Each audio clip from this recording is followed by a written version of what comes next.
സായ് കുമാർ 1977 മുതൽ ഇതുവരേക്കും മലയാള ചലച്ചിത്ര ലോകത്ത് സജീവമായി തുടരുന്ന സായ് കുമാർ നെഗറ്റീവ് റോളുകളിലും പോസിറ്റീവ് റോളുകളിലും ഒരുപോലെ തിളങ്ങിയിട്ടുണ്ട്. 1977 റിലീസ് ചെയ്ത വിടരുന്ന മൊട്ടുകൾ എന്ന ചിത്രത്തിലൂടെ ബാലതാരമായി കടന്നു വന്ന സായ് കുമാർ 89 റാഞ്ചിറാവു സ്പീക്കിങ്ങിലൂടെ നായകനായി രംഗപ്രവേശനം ചെയ്തു.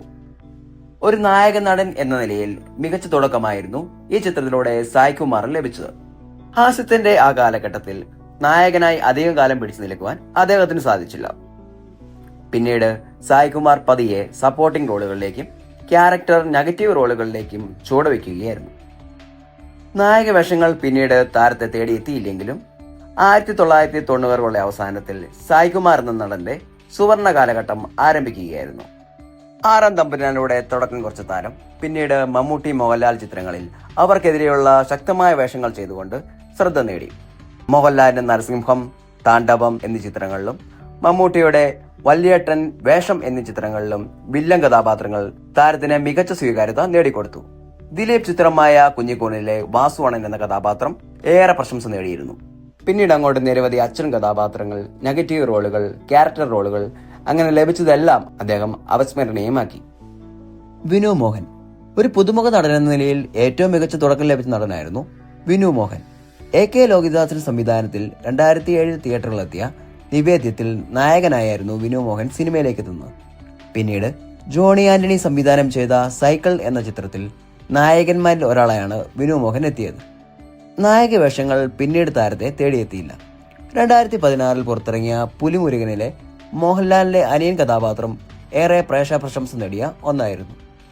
പിന്നീട് പുറത്തിറങ്ങിയ ജോമോന്റെ സുവിശേഷങ്ങൾ, ഇട്ടിമാണി എന്നീ ചിത്രങ്ങളിലെ വേഷങ്ങൾ മികച്ചതായിരുന്നെങ്കിലും അതിനുശേഷം ചെറിയ റോളുകളിലേക്ക് ഒതുങ്ങിപ്പോയി അദ്ദേഹം. സിദ്ധാർത്ഥ് ഭരതൻ കമൽ സംവിധാനം ചെയ്ത് 2002 തിയേറ്ററിലെത്തിയ നമ്മൾ എന്ന ചിത്രത്തിലൂടെ രണ്ട് നായകന്മാരിൽ ഒരാളായാണ് ഭരതന്റെയും KPC ലളിതയുടെയും മകൻ കൂടിയായ സിദ്ധാർത്ഥ് ഭരതൻ അരങ്ങേറ്റം കുറിക്കുന്നത്. നിരവധി പുതുമുഖങ്ങൾ അണിനിരുന്ന ഈ ചിത്രത്തിലെ വേഷം ഏറെ ശ്രദ്ധേയമായി. ചിത്രം മികച്ച വിജയവും കൈവരിച്ചു. എന്നാൽ നായകനായി പിന്നീട് പുറത്തിറങ്ങിയ ചിത്രങ്ങൾക്കൊന്നും തന്നെ തിയേറ്ററുകളിൽ വിജയിക്കാനായില്ല. പിന്നീട് വർഷങ്ങൾക്ക് ശേഷം സ്വന്തം സംവിധാനത്തിൽ 2012 നിദ്രയിലൂടെ നായകനായി തിരിച്ചെത്തി. ചിത്രത്തിന് മികച്ച അഭിപ്രായം നേടാനായെങ്കിലും അതിനുശേഷം നായകനായി മുന്നോട്ട് പോകാനായില്ല. ഏറ്റവും ഒടുവിലായി ബ്രഹ്മയുഗത്തിലൂടെ നായകനൊപ്പം നിൽക്കുന്ന കഥാപാത്രത്തെ അവതരിപ്പിച്ച് ഞെട്ടിച്ചു സിദ്ധാർത്ഥ്.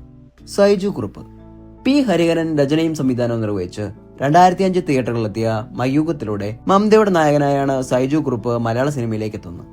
എന്നാൽ ആദ്യ ചിത്രത്തിന് ശേഷം കുറെ കാലം മികച്ച റോളുകൾ അദ്ദേഹത്തെ തേടിയെത്തിയില്ല. പിന്നീട് നിരവധി ചിത്രങ്ങളിൽ ചെറിയ ചെറിയ വേഷങ്ങൾ ചെയ്തു. എന്നാൽ ആടൊരു ഭീകര ജീവിയാണെന്ന ചിത്രത്തിലെ അറക്കല പോകുന്ന കഥാപാത്രം ഏറെ പ്രേക്ഷക ശ്രദ്ധ നേടിയ ഒന്നായി മാറി. പിന്നീട് നിരവധി മികച്ച കഥാപാത്രങ്ങൾ ലഭിച്ചു. ഏറെ കാലങ്ങൾക്ക് ശേഷം അന്താക്ഷരി നായകനായി തിരിച്ചെത്തിയ സൈജുവിന് നായക കഥാപാത്രങ്ങൾ അധികമായി ലഭിക്കുന്നില്ല എങ്കിലും അദ്ദേഹം ഇപ്പോൾ ചെയ്തുകൊണ്ടിരിക്കുന്ന കഥാപാത്രങ്ങൾ ഏറെയും മികച്ചത് തന്നെയാണ്.